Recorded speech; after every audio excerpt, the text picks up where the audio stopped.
Gracias. Muchas gracias. Muchas gracias.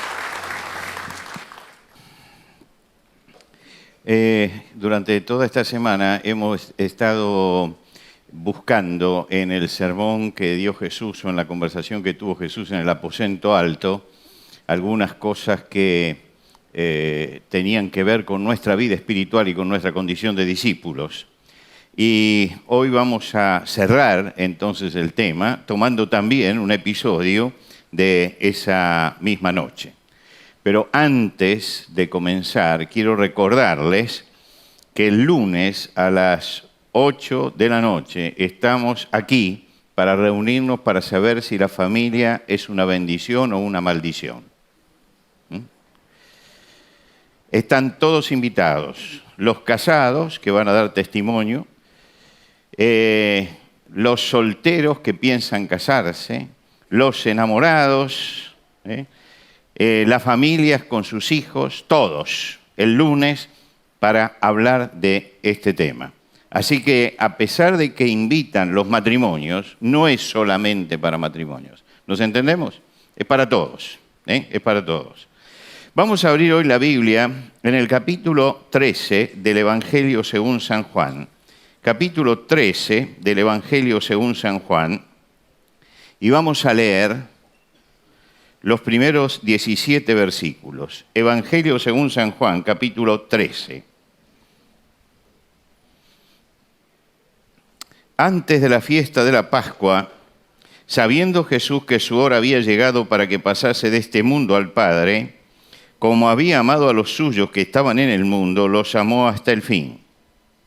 Y cuando cenaban, como el diablo ya había puesto en el corazón de Judas Iscariote, hijo de Simón, que le entregase, sabiendo Jesús que el Padre le había dado todas las cosas en las manos y que había salido de Dios y a Dios iba, se levantó de la cena y se quitó su manto y tomando una toalla se la ciñó. Luego puso agua en un lebrillo y comenzó a lavar los pies de los discípulos y a enjugarlos con la toalla con que estaba ceñido. Entonces vino a Simón Pedro y Pedro le dijo, Señor, ¿tú me lavas los pies? Respondió Jesús y le dijo, lo que yo hago tú no lo comprendes ahora, mas lo entenderás después. Pedro le dijo, no me lavarás los pies jamás. Jesús le respondió, si no te lavare, no tendrás parte conmigo. Le dijo Simón Pedro, Señor, no solo mis pies, sino también las manos y la cabeza. Jesús le dijo, el que está lavado no necesita sino lavarse los pies, pues está todo limpio, y vosotros limpios estáis, aunque no todos. Porque sabía que quién le iba a entregar, por eso dijo, no estáis limpios todos. Así que después que le hubo lavado los pies, tomó su manto, volvió a la mesa y les dijo, ¿sabéis lo que os he hecho? Vosotros me llamáis maestro y señor y decís bien porque lo soy. Pues si yo, el Señor y el Maestro, he lavado vuestros pies, vosotros también debéis lavaros los pies unos a otros. Porque ejemplo os he dado para que como yo os he hecho, vosotros también hagáis. De cierto os digo, el siervo no es mayor que su Señor, ni el enviado es mayor que el que le envió. Si sabéis estas cosas, bienaventurados seréis si las hiciereis. Hasta aquí nada más en la lectura de la palabra de Dios en esta noche. Estuvimos reflexionando sobre el sermón del aposento alto. Es el sermón que da Jesús o la conversación que tiene con los discípulos antes de ir a la cruz. Pero dejé para el final el comienzo. Y lo dejé porque justamente el tema que ustedes están tratando tenía que ver con este, que es el comienzo del sermón. En este sermón se desgranan los temas más importantes de la vida espiritual y de la vida cristiana y lo que enseñó cada día cuando estaba con ellos. Es decir, que es un compendio de la enseñanza de Jesús en estos capítulos que van del 13 al 16 del Evangelio de Juan. Y es interesante este episodio, porque todos los evangelistas, sobre todo Marcos y también Lucas y Mateo, se dedicaron a describir episodios de la vida de Jesús. Pero este episodio que hemos leído acerca del lavamiento de pies no aparece en ninguno de los otros evangelios. Todos relatan la Pascua, Pero este episodio no lo relatan. Y Juan rescata este episodio al finalizar el primer siglo. Quiere decir que cuando Juan escribe, ya están escritos los otros 3 evangelios. Él sabe y conoce seguramente los 3 evangelios. Entonces, en su evangelio se encarga de colocar episodios que no han sido tocados por los otros evangelistas. Nicodemo, la samaritana, el caso de Lázaro, el ciego de nacimiento. Es decir, todos casos que son exclusivos de Juan, porque Juan está completando un poco la historia de Jesús, al final siendo el último de los evangelistas. Ahora, ¿por qué este episodio, que es tan importante en la vida de Jesús, por qué en alguna medida ha sido eludido por los otros evangelistas? La costumbre de lavar los pies aparece muchas veces en la historia y era una tarea común en la época. Se caminaba con sandalias en caminos de polvo, por lo tanto se ensuciaban. Y entonces el hecho de lavar los pies era una frecuente costumbre cuando la persona llegaba a la casa. Cada familia que podía tener servidumbre, el siervo, siempre de menor categoría, era el que se encargaba de esto. Lavaba los pies de los amos o lavaba los pies de las visitas que había en la casa, como un acto de cortesía. Cuando la familia no tenía servidumbre, entonces alguno de la familia se encargaba de esta tarea para hacer sentir bien al visitante, pero siempre era la tarea del más joven y nunca la tarea del padre de familia. Es decir, lo hacía el más joven, pero el padre de familia no.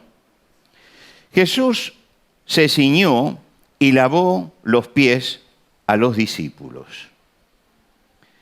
Decíamos recién, ¿por qué no aparecen los otros evangelios? Los 3 primeros evangelios tienen un propósito catequístico de iniciación en la fe. El lavamiento de pies era para la época un acto humillante que nunca lo podía realizar una persona de importancia. No lo podía realizar el padre de familia. Y un judío, por ejemplo, podía ser siervo de otra persona, pero entre las cláusulas de lo que nunca iba a hacer era lavar los pies del amo, porque era la forma más fuerte de rebajarse. El emperador Calígula hacía que sus senadores, cuando caían en desgracia, y ustedes recuerdan que Calígula es el más loco de todos los emperadores, nombró cónsul a su caballo, es decir, algo le fallaba allí adentro. En mi país dice, le faltaban algunos jugadores.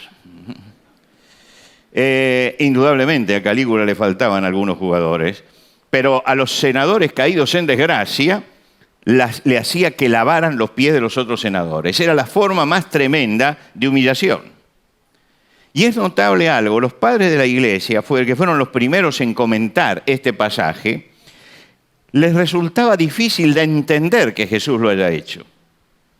Es decir, este acto era un acto de humillación muy fuerte, muy grande, y les resultaba difícil entenderlo, se deslumbraban con esto, y entonces optaron por interpretarlo alegóricamente. Es una alegoría, lo que Jesús quiso hacer es una alegoría.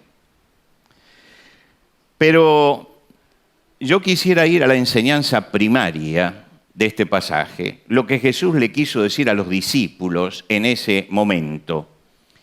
Y esa enseñanza primaria, no alegórica, que son los exégetas que vienen después, sino la enseñanza primaria de este pasaje, la da el mismo Señor en la explicación. Vamos a mirar un poco cómo es el relato. Juan dice con toda simpleza esto: se levantó de la cena y se quitó su manto y tomó una toalla y se la ciñó. ¿Qué quiere decir? Primero, quiere decir que la cena ya había comenzado, se levantó de la cena. Ahora, como decíamos en las noches anteriores, en aquel momento no se sentaban como los pintó Leonardo, ¿no? Sentados todos de un lado de la mesa, sino que se reclinaban alrededor de una mesa en U, colocando el brazo izquierdo sobre la mesa, apoyándose, y teniendo la mano derecha libre para tomar el alimento. Entonces estaban todos alineados uno detrás de otro alrededor de una mesa para comer. Era en ese momento, cuando todos se sentaban, cuando entraba el siervo y comenzaba a lavar los pies. Era una tarea simultánea. Empezaba la cena y el siervo comenzaba a lavar los pies de los que se habían sentado a la mesa. Ahora Jesús ya se había sentado a la mesa y Jesús se levanta de la mesa, y en ese momento, es el momento en que tendría que entrar el siervo para lavar, Jesús toma esa actitud insólita, se quita el manto y se ciñe una toalla. La dignidad del maestro, y sobre todo el maestro judío hasta el día de hoy, está en el manto que lleva como señal de autoridad. Si ustedes ven un judío tradicional, aun cuando tenga el saco puesto, usted puede ver que debajo salen los hilos, los flecos del manto que tiene puesto. Ese manto está marcando su espiritualidad y marca también su rango. Los grandes profetas de la antigüedad, el manto de Elías, por ejemplo, famoso porque ese manto marcaba su autoridad.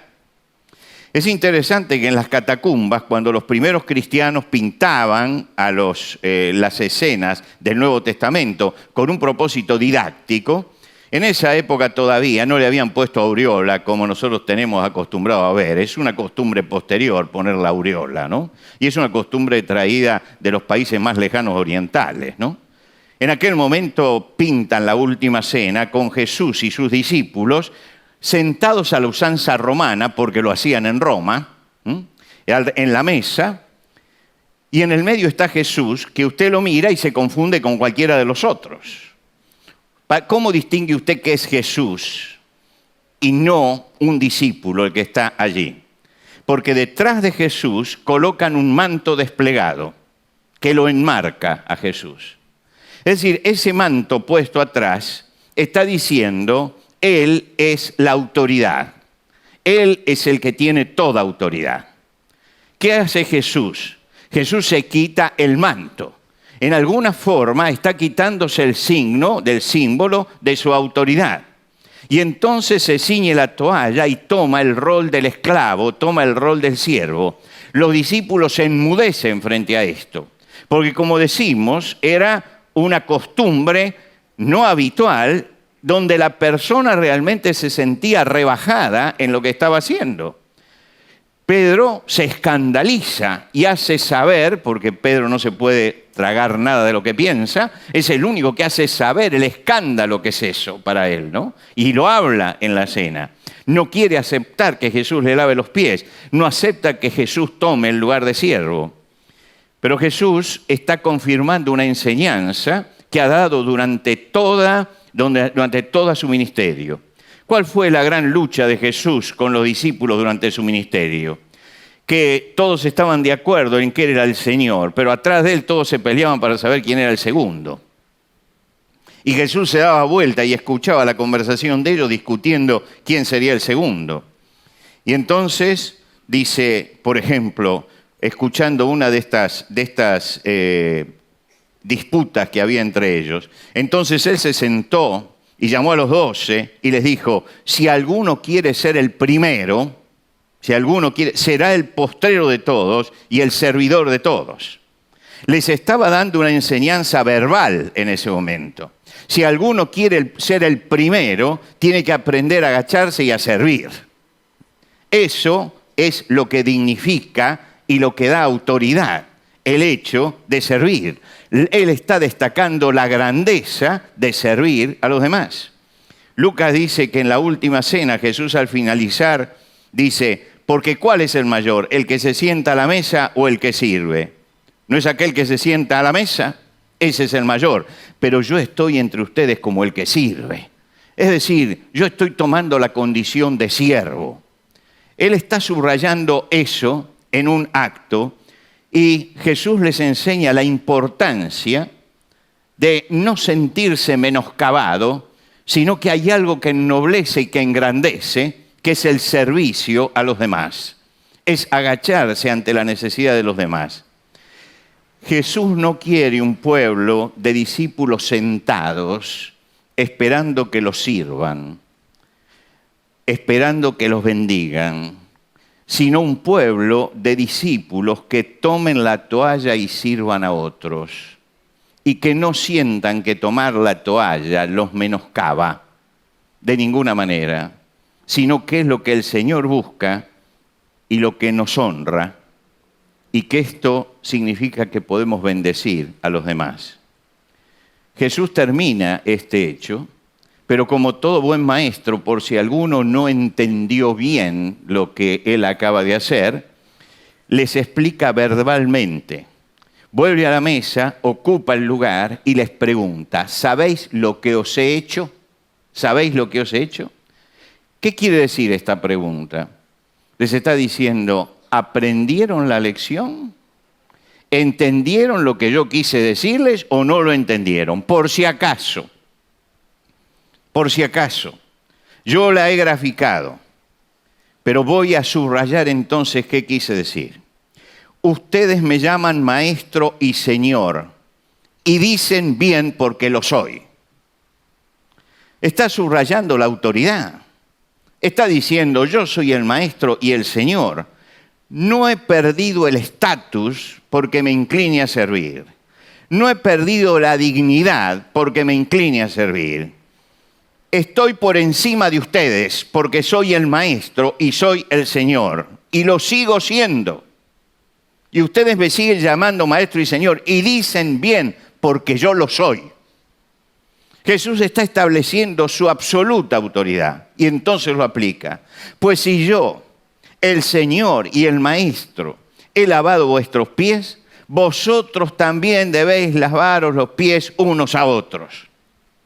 Está señalando que la meta del discipulado es servir al prójimo y que estamos puestos para servir y no para ser servidos. ¿Por qué? Y entonces lo explica. Porque ejemplos he dado para que como yo os he hecho, vosotros también hagáis.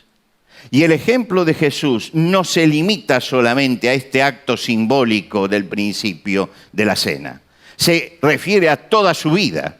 Es el ejemplo de toda su vida, la entrega total, la entrega al servicio. Lo que hizo Jesús es poner la enseñanza en acción. Y yo creo que la enseñanza de Jesús tiene dos partes importantes que quiero subrayar esta tarde. En primer lugar, nadie tiene que sentirse superior y nadie tiene que buscar su propia exaltación. Nadie tiene que sentirse superior y nadie tiene que buscar su propia exaltación. El Señor tuvo una máxima que gobernó su vida, toda su vida. Y esa máxima era, el Hijo del Hombre no vino para ser servido, sino para servir y para dar su vida.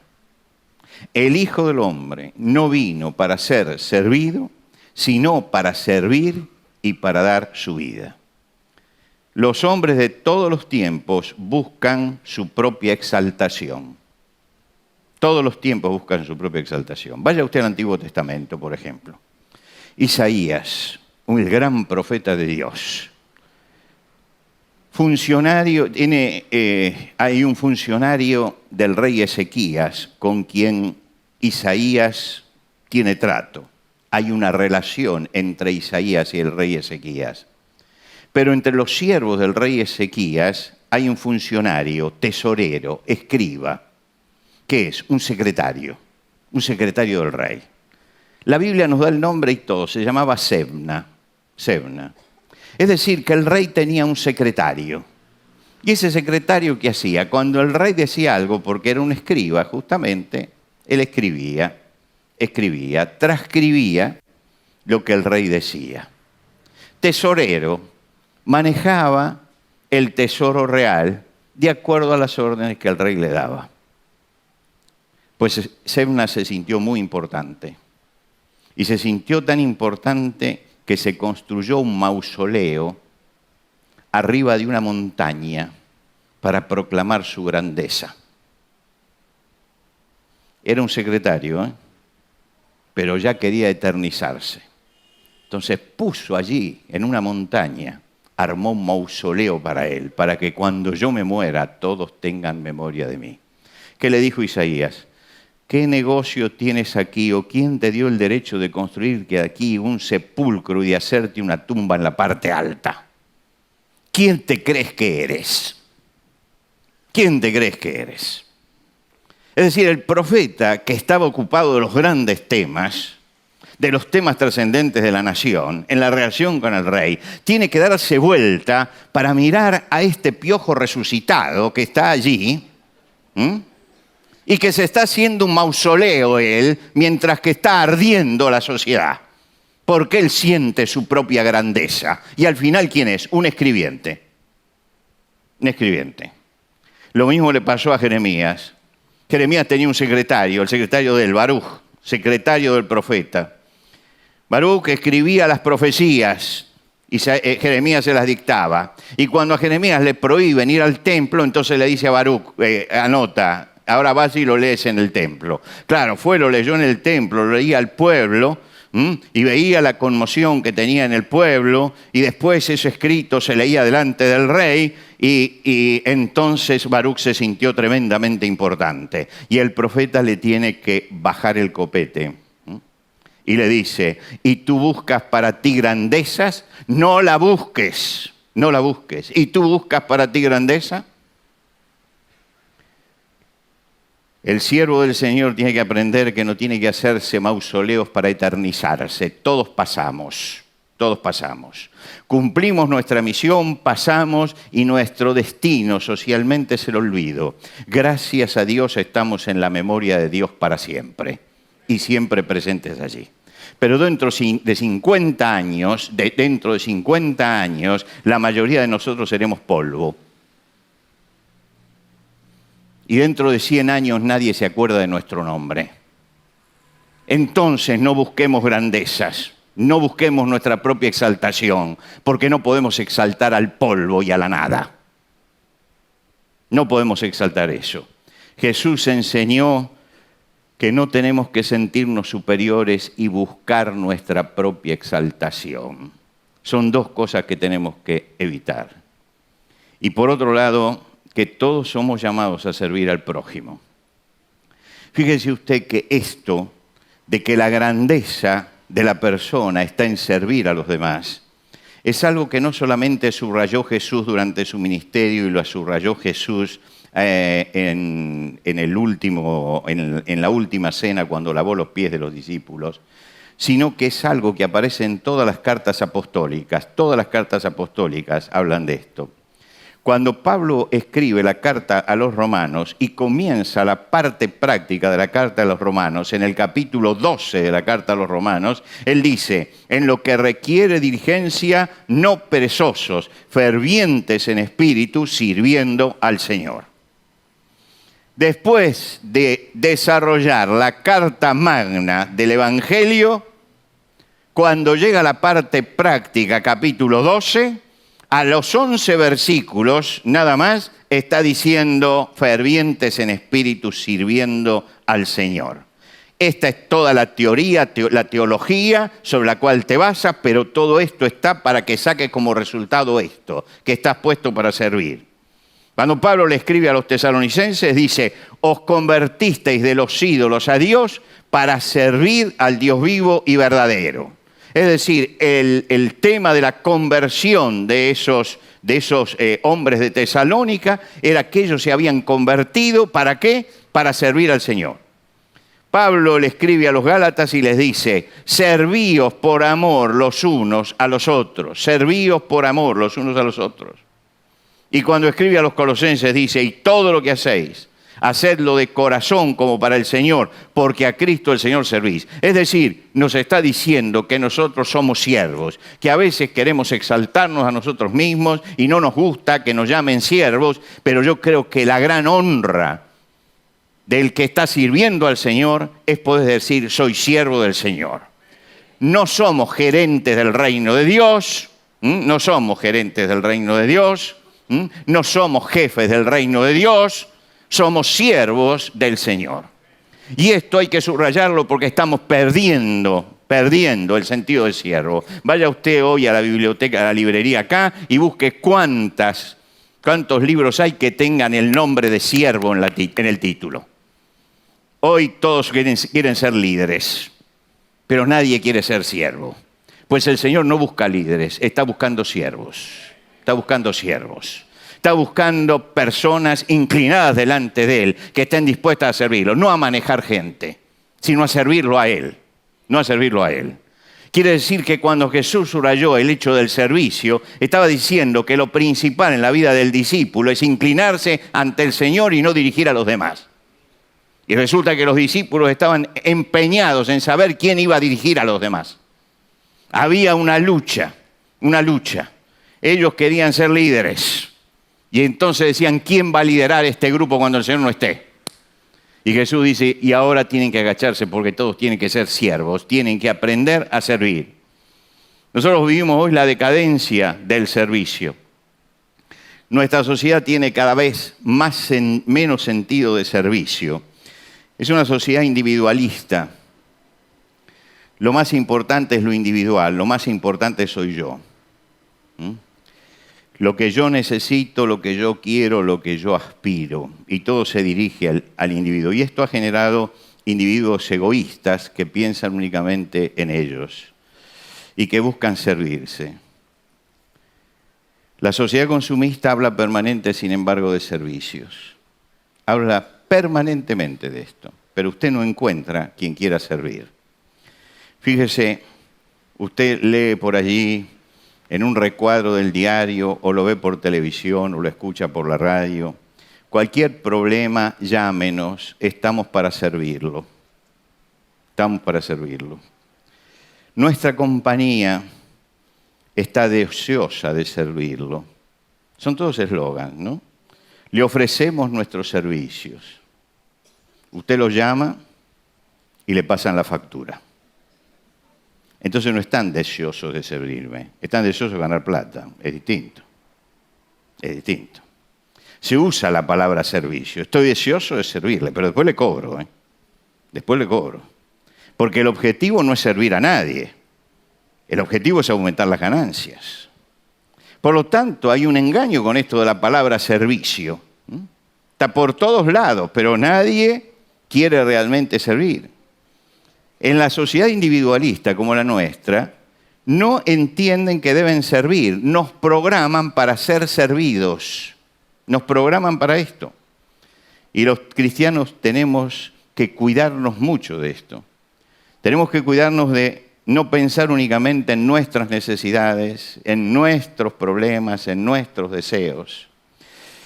Buscar permanentemente recibir la bendición de Dios. Estoy buscando que Dios me bendiga permanentemente. Es una forma egocéntrica de pensar, egocéntrica. Vengo acá porque yo necesito ser bendecido. Mi hermano es problema de él. Es problema de él. Me centro en mí mismo. Busco siempre la comodidad propia, el placer propio. Yo recuerdo, y lo he escrito en un artículo que está allí, ya viejo, por internet, que un día me sentí electrizado en una iglesia escuchando a alguien que dirigía el canto, que decía, alabe, alabe hermano, alabe que se va a sentir bien. Es decir, no alabamos porque Dios es digno de toda alabanza. Hacemos hasta de la alabanza algo para nosotros. Alabo para sentirme bien. No, yo alabo aunque me sienta mal, porque tengo problemas y porque tengo cargas, porque el Señor es digno de toda alabanza. Y no podemos cambiar esto por hacer que entonces la alabanza sea una forma que tenga el pueblo de sentirse bien Él.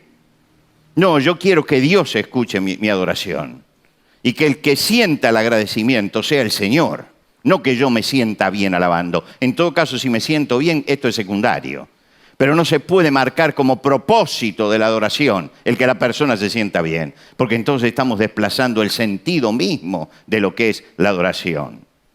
Por eso tenemos que buscar no tanto ser bendecidos como bendecir, como ser de bendición para otros. La pregunta no tiene que ser cómo puedo ser bendecido, sino la pregunta tiene que ser cómo puedo ser de bendición. Jesús tuvo que enseñar a un doctor de la ley el sentido de la palabra prójimo y cómo debía servir al prójimo. Y no voy a repetir yo la historia del buen samaritano porque todos la conocemos. Pero les recuerdo solamente esto, que lo subrayé en estas noches anteriores. Cuando el samaritano se inclinó frente al necesitado, no pensó si esta persona se iba a convertir o no se iba a convertir. Si tenía la misma raza, la misma religión, las mismas ideas, la misma teología. No pensó en esto. Había que hacerle el bien. Y lo levantó. A veces los cristianos hasta somos mercantilistas con la predicación del Evangelio. Decimos, le hicimos bien y no vino a la iglesia. Quiere decir que no le hicimos bien por el bien mismo, sino le hicimos bien como un negocio. El bien hay que hacerlo por el bien mismo. Estamos puestos para servir. La cena pasó.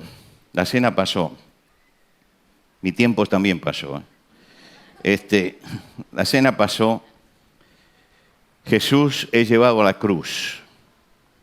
Al otro día, a las 9 de la mañana, después de haber lavado los pies a los discípulos, Jesús es crucificado y muere. Y los discípulos a los que él le había lavado los pies estaban allí, estaban mirando. Y están mirando con miedo a la distancia. Muy pocos son los que se acercan. Juan, entre ellos, se acerca. Juan tiene una relación con el sumo sacerdote. Es inmune a todo esto, pero los otros están detrás, mirando. Y Jesús muere y es sepultado. Y los discípulos comienzan el largo calvario de esos 3 días. Algunos se dispersan, como Tomás. Otros caen en la depresión, como Pedro. Y cada uno debe haber vivido lo suyo en ese momento. Pero al domingo siguiente Jesús resucita. Y el encuentro que nos relata Juan es el encuentro con María Magdalena. María está llorando frente al sepulcro. Se han llevado al Señor y no saben dónde lo han puesto. Y llora allí frente al sepulcro. Y el Jesús resucitado se acerca detrás de ella, la consuela con sus palabras y se muestra y le transmite la alegría de la resurrección. Le transmite esa alegría. Y en un momento María Magdalena quiere atraparlo a Jesús, agarrarse a Jesús. Y Jesús le dice, no me toques. Realmente lo que dice es, no me agarres, no quieras retenerme. No es que a Jesús no se lo podía tocar. Ustedes recuerdan que a Tomás le dijo, pon aquí tu dedo. No es que no se lo pudiera tocar. Pero a ella le está diciendo, no. ¿Por qué? ¿Por qué le dice no a ella? Le dice, no. Ve a mis hermanos y dile, subo a mi Padre y a vuestro Padre, a mi Dios y a vuestro Dios. María Magdalena, no es cuestión que te quedes acá adorando. Allí hay alguien que está sufriendo, allí hay alguien que está llorando, allí hay alguien que todavía no tiene esperanza. Y si en este momento se te va el llanto, si en este momento has dejado de sufrir, si en este momento tienes esperanza, entonces tiene que salir corriendo para allá, para buscar al que todavía sufre, al que todavía tiene necesidad, al que todavía no tiene esperanza. Y tienes que aprender a servir. La está mandando para servir a los demás. Está mandando a María Magdalena que no se quede en ese lugar buscando una respuesta mística para su vida, sino por el contrario, que corra porque hay una necesidad y porque está puesta para servir. Y porque la grandeza del discípulo está justamente en inclinarse y servir. Mis hermanos, la vida pasa. Por allí había un himno que decía, la vida pasa y todo se acaba. Y esta es una realidad. Y algún día tendremos que estar en la presencia de Dios. ese día que estemos en la presencia de Dios, Dios no nos va a tomar un examen de teología.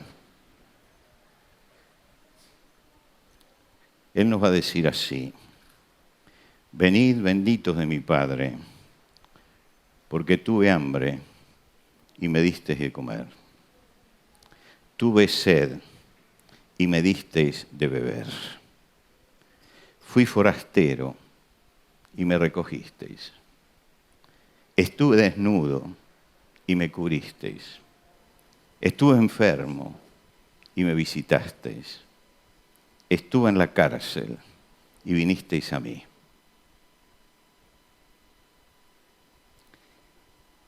Y los discípulos van a preguntar en ese momento: Señor, ¿cuándo fue esto? ¿Cuándo te vimos así? Y el Señor va a decir: cuando lo hiciste a uno de estos más pequeños, a mí me lo hiciste. A mí me lo hiciste. Nos está mandando a servirlo a Él. Y cuando tendemos la mano al necesitado y nos inclinamos y ceñimos la toalla y lavamos los pies, no estamos sirviendo al necesitado, estamos sirviendo al Señor. No estamos visitando al enfermo, estamos visitando al Señor. Porque cuando lo hacemos a uno de estos pequeños, me lo has hecho a mí, me lo hiciste a mí.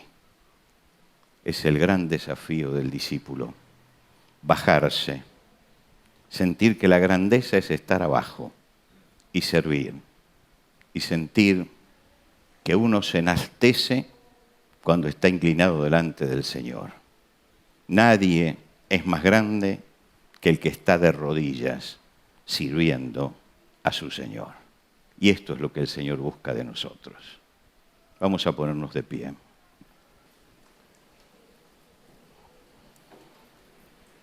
Señor, queremos esta tarde, al terminar la reflexión sobre tu palabra, mirar nuestro propio corazón.